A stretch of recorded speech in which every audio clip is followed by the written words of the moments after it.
সম্মানিত দর্শক শ্রোতা ভাই বোনেরা, আসসালামু আলাইকুম। আমার সাথে আজকে আসছেন বাংলাদেশ জাতীয়তাবাদী নাগরিক প্রজন্ম দল কেন্দ্রীয় নির্বাহী কমিটির পরিচালক সম্পাদক জনাব রুবেল চাকলাদার সাহেব।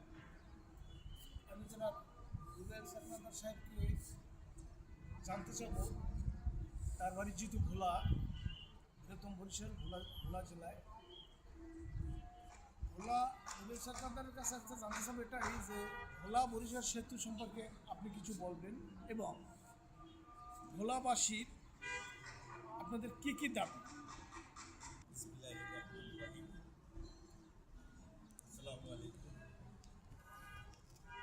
বাংলাদেশ জাতীয়তাবাদী নাগরিক প্রজন্ম দলের জলবায়ু বিষয়ক সম্পাদক মোহাম্মদ ইসলাম সাহেব। আজকে আমার জলবায়ু বিষয়ক সম্পাদক ইসলাম সাহেব যে প্রশ্ন করেছেন সেই প্রশ্নের উত্তর দেওয়ার জন্য আজকে এখানে আমি বলবো আমার জেলা ভোলা।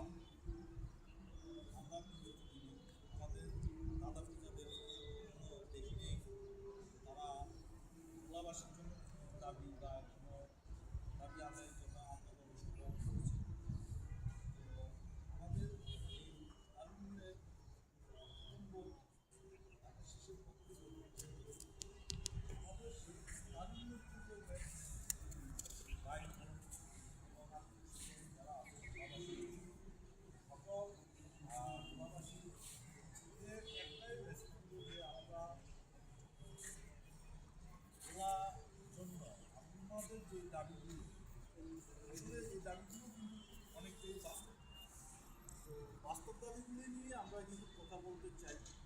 সেটা হলো আমাদের ভোলায় সর্বপ্রথম হলো ভোলা বরিশাল সেতু আমাদের খুবই প্রয়োজন এবং সেই ভোলা বরিশাল সেতু আমরা প্রধান উপদেষ্টার কাছে এটা সকল নাগরিকদের ভোলা জেলাবাসীর আবেদন যে বাংলাদেশের ভিতরে এটা একটা দ্বীপ জেলা, এটার নাম কুইন আইল্যান্ড অনেকে বলে, কিন্তু আসলে কুইন আইল্যান্ডের মতো কার্যক্রম আমরা এরকম কোনো কিছুই করতে পারতেছি না, কারণ এটা একটা পর্যটক এলাকা। তো ভোলা বরিশাল সেতু হলে অনেক পর্যটক যাবে দেখার জন্য এবং কথা বলার জন্য, ঘুরতে যাবে। এটা আমাদের ভোলাবাসীর জন্য খুব সুন্দর একটা ভালো দিক। তারপরে আমাদের ভোলায় যে ছেলেপেলেরা ডাক্তার হবে, ইঞ্জিনিয়ার হবে, সেরকম কোনো একটা কলেজ নেই ডাক্তারি পড়ার জন্য, মেডিকেল কলেজ। তারপরে একটা ভালো কোনো কলেজ নাই যে তারা ইঞ্জিনিয়ার হবে এবং দেশের মুখ উজ্জ্বল করবে বা ভোলাবাসীর মুখ উজ্জ্বল করবে, এরকম কোনো কিছু আমরা আজ পর্যন্ত পাই। তারপরে আমাদের ভোলাতে শিল্পর কোনো কিছুই নেই। শিল্প বলতে কোনো কিছুই নেই বলে কেন? আমাদের শিল্প অঞ্চল করতে হলে আমাদের ভোলার গ্যাস ভোলায় দিতে হবে। হ্যাঁ, ভোলার গ্যাস যদি ভোলায় দেয় তাহলে আমাদের শিল্প অঞ্চল বা ব্যবসায়িক মিল ফ্যাক্টরিগুলো বাড়বে। তারপরে আমরা কার্যক্রম করতে সুবিধা হবে বা আমাদের ভোলাবাসী ঢাকা শহরে এসে আসলে কাজ করা লাগবে না। তো ভোলাতে থেকেই কিন্তু কাজ করতে পারে। তো আমাদের আরও কিছু দাবি আছে।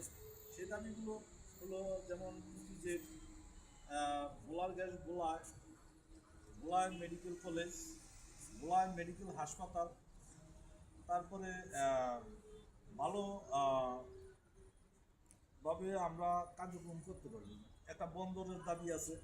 তো সেই দাবিগুলো আসলে আমাদের ভোলাবাসীর জন্য অনেকটাই যুক্তি, কারণ আমাদের ভোলার সাথে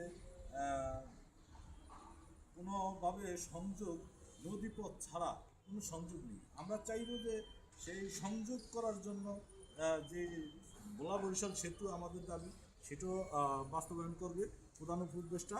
এটা তার কাছে আবেদন থাকবে। ধন্যবাদ মোহাম্মদ ইসলাম সাহেবকে, অসংখ্য ধন্যবাদ। আসসালামু আলাইকুম। ধন্যবাদ আপনাকেও।